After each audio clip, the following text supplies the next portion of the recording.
Bakit blurred? Dito tayo guys. So, ayan. Dabang mo sa ako ma.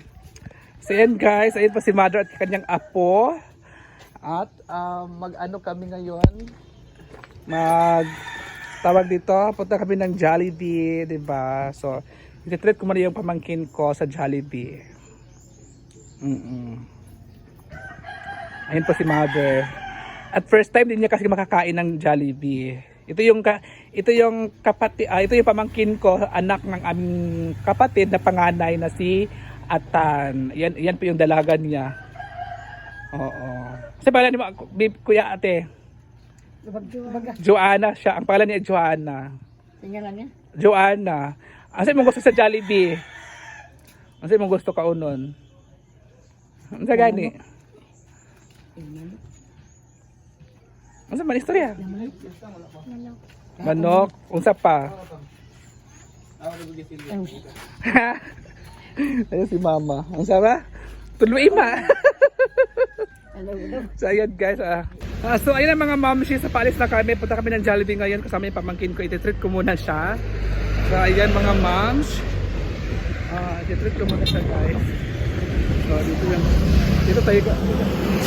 So punta na kami, sa kasana na kami kasi gusto na niya kumain ng Jollibee at first time niyang makakain ng Jollibee. So actually apat po sila magkakapatid, pero yung naiwan kasi siya lang yung naiwan sa bahay. Siya lang din yung pinaiwan ng kanyang ama at ina. At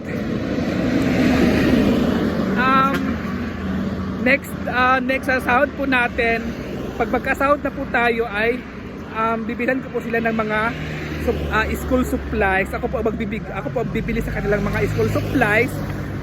School supplies lang bibilhin ko, yung uniform. Hindi ko na po sila bibilhan nun kasi apat sila. At bibilhin ako ng bag. 3 bag ang bibilhin ko. Diba? So dito na kami muna mga momsi. At pasakay na kami. Kaya bye! Ayan guys, nung nakita ni Joanna yung Jollibee, parang sobrang saya niya. So ito na ha, Jollibee. Ayan guys, siya lang kasi yung nakasama ko kasi yung ibang ko pamangkin, siya lang talaga yung tinirit ko talaga kasi wala man talaga yung budget. So ayan, dito lang sa Jollibee siya. So di ba kakainin ko? Dito tayo ga. Oo, di ba? So ngayon, so papasok tayo. Ano sa'yo? Ano sa'yo? Ano sa'yo? Ano nga sa'yo? Ano? Bakit tumatawa siya? Kasi hindi niya alam ang o-orderin natin. Siguro ano lang siguro. Ayan. So yan na guys, nakakain na siya. Itabi muna natin, excited talaga siyang kumain. So ito na sa'yo. Sa'yo yan. Wait, bukas ako kuhaan ha. Bukas ako kutsara. Kuha muna ako ng kutsara guys. Tapos ano, wait lang ha. Sala talaga yung tinit ko ngayon kasi pagit din kasi nga ako kasi palagi naman ako nakakain ng Jollibee. So sabi niya kasi sa akin, tita gusto ko kumain ng ng Jollibee. So ngayon napag-isipan ko na ita-treat ko na lang siya ng Jollibee at sa bahay lang ako kakain. Kasi magluluto din ako ng sinigang na manok. So siya lang talaga yung priority ko. At yung mga pamangkin kong iba ay palagi naman nakakain ng Jollibee. Siya naman hindi ko pa talaga siya na-treat ng pagkain dito sa Jollibee. So siya lang muna inuuna ko. Diba? Na.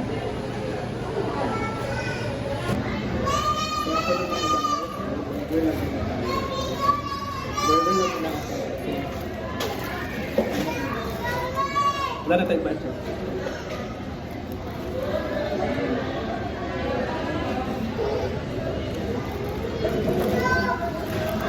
Ulitin ko.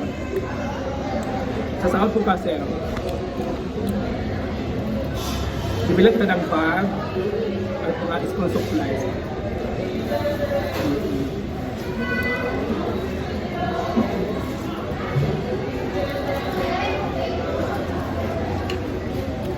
Kasi malapit na ang pasokan.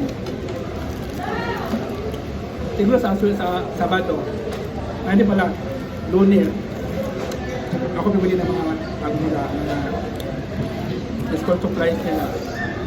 Ano na lahat pa mag-cover. Dito lang sa amin.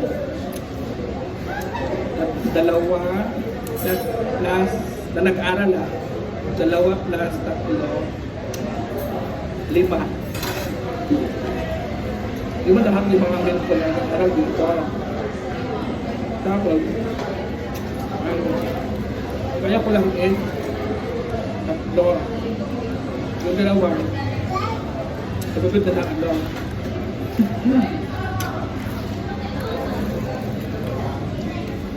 Terblak kasi,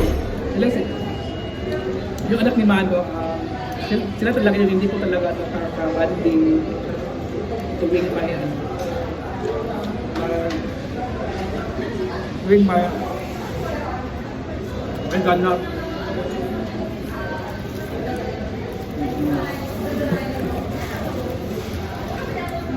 Uy, may ganap sila yung wala sa bahay, kayo wala lagi sa bahay. Ano ba? Nagpipan ko.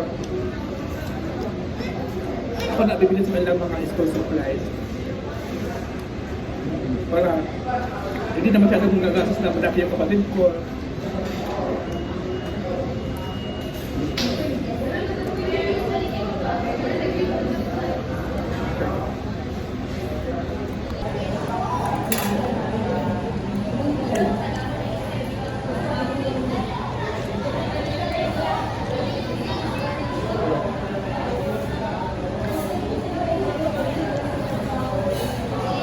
Lamig ba?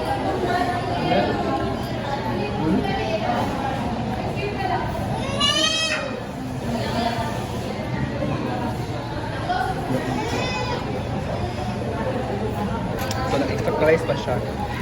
Guys, nag-extra rice siya. Dalawa na ubos.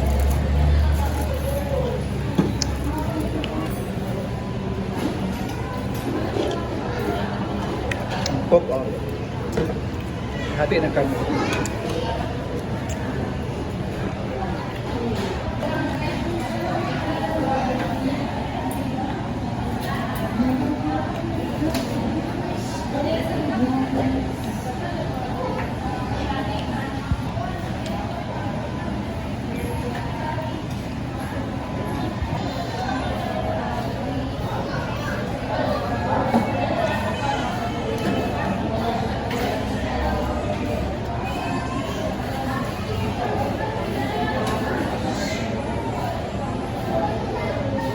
Gawin na, tala na. Gana na.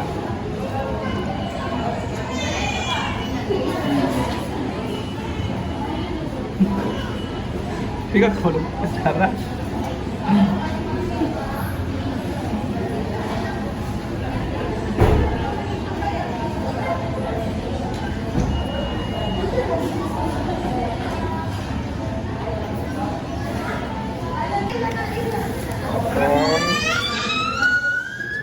Itong kita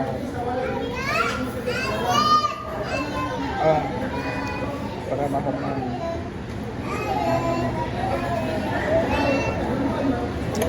kasi kung ito siya iunitan madugay ta luto pa para makusunahan sa kanay luto og ano dilagang sinigang na manok ang aking lulutuin kami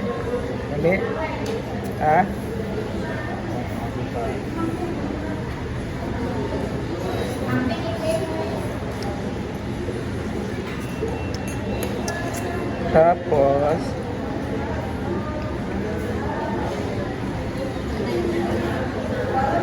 kasi kung hindi ito sunghitan madugay kita hindi na bakit siya mukhaon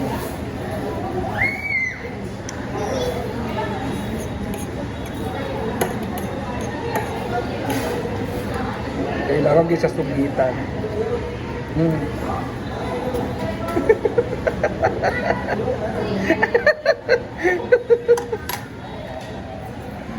for the last moment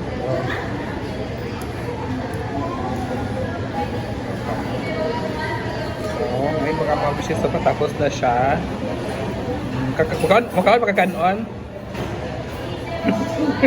surrender na siya Ha? Yan, nakadua naman rin siya. Hindi, tapos na kumain. So, ayun ang mga mamshi. So, good luck. At, syempre,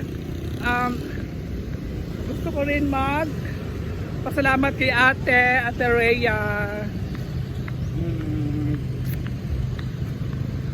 So,